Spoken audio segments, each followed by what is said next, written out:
ने जो लीलाएं की उन्हीं को कर्म कहा। उनका गायन, मेरी लीला कथा का श्रवण, मेरे नाम रूप गुण लीला का गान और तत्पदाम्बुरुह ध्यानात्, भगवान के चरण कमलों का ध्यान, तल्लिंगे क्षारहणादिभिः, भगवान के मंदिर आदि का दर्शन करना, भगवान के श्रीअंग का दर्शन करना, और इस प्रकार से साधन करते करते हरि ही सर्वेषु भूतेषु भगवानास्त ईश्वरः, फिर ये निश्चय करना कि जिन भगवान को हम विग्रह में दर्शन कर रहे हैं वे केवल विग्रह में ही नहीं हैं, हरि ही सर्वेषु भूतेषु, वे भगवान सभी प्राणियों में विराजमान हैं। भगवानास्त ईश्वरः, भगवान सब में विद्यमान हैं। इति भूतानि मनसा कामैस्तै साधु मानयेत्, ऐसा विचार करके सभी प्राणियों का हृदय से सम्मान करे, क्योंकि सभी प्राणियों का सम्मान भगवान का ही सम्मान है। हृदय से सबका सम्मान करे, किसी का तिरस्कार नहीं, किसी का निरादर नहीं, सबका आदर करें। ये 3 श्लोक हैं साधन के केवल, बस कुछ द्वारा पूछने की जरूरत नहीं है। और एवं निर्जित षड्वर्गई, प्रहलाद जी कह रहे हैं ये जो 3 श्लोकों में भगवान ने बताए गए, भगवान के द्वारा बताए गए साधन हैं, इन साधनों का जो श्रद्धा पूर्वक अनुष्ठान कर लेगा, निर्जित षड्वर्ग, वो षड्वर्ग को जीत लेगा। षड्वर्ग कौन है? काम, क्रोध, लोभ, मोह, मद और मत्सर, ये जो 6 विकार हैं, 6 शत्रु हैं, इन 6 शत्रुओं को जीत लिया तो विजयादशमी ठीक से मन गई, और नहीं जीता तो जय सिया राम। ये भगवान ने साधन भक्ति बताई है। एवं निर्जित षड्वर्गै क्रियते भक्तिरीश्वरे, ये साधन भक्ति है। इस साधन भक्ति के अनुष्ठान से क्या होगा?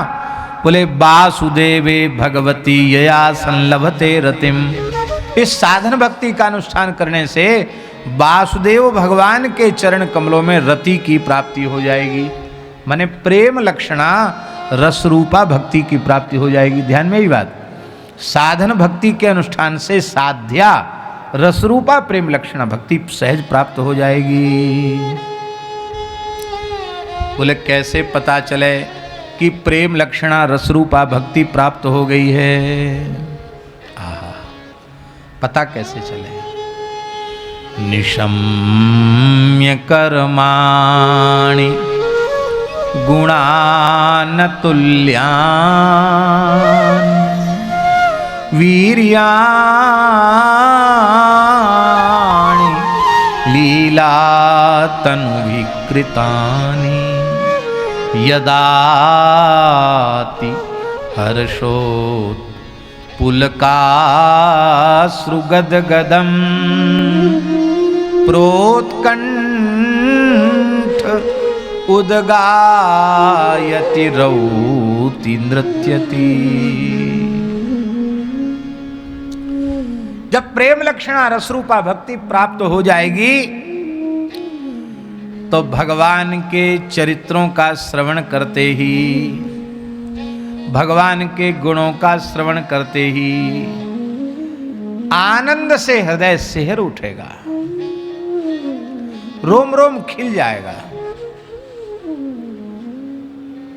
प्रेम से कंठ रुंध जाएगा, छाती फटने सी लग जाएगी, नेत्रों से अविरल अश्रु प्रवाह चलने लग जाएगा, और वो भगवान के प्रेम में विभोर होकर के संकोच छोड़ करके उद्गायति,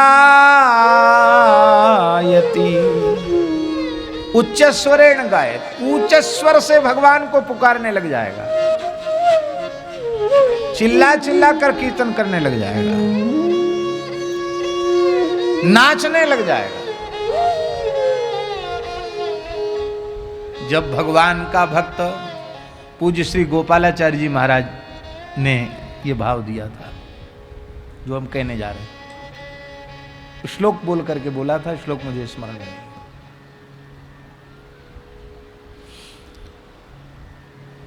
उन्होंने कहा था कि जब कोई भक्त बैठ करके प्रेम विभोर होकर भगवान का गुणगान करता है, कीर्तन करता है, नाम रूप लीला का कीर्तन करता है, तो भगवान वैकुंठ गोलोक साकेत से आ जाते हैं, खड़े हो जाते हैं, सामने खड़े होकर सुनते हैं।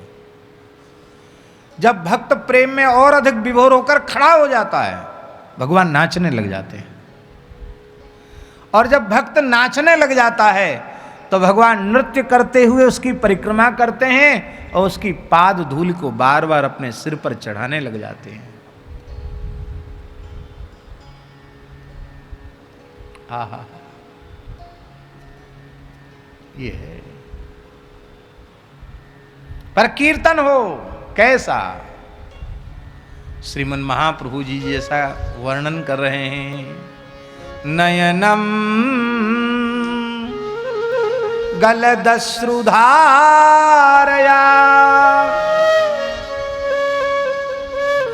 वदनम गद्गद रुद्धया गिरा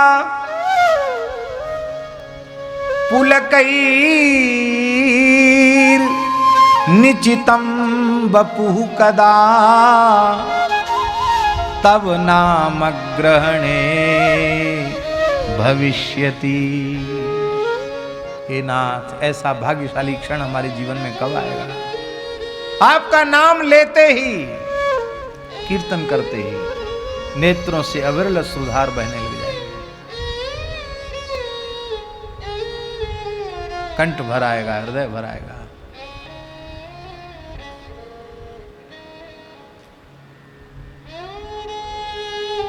और ये कब होगा?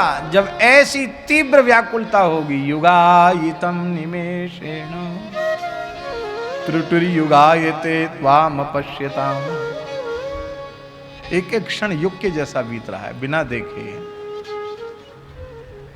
युगायितम निमेषेण चक्षुषा प्रावृषायितम शून्यायितम जगत सर्वं गोविंद विरेण में। गोविंद विरह में सारा जगत सूना है।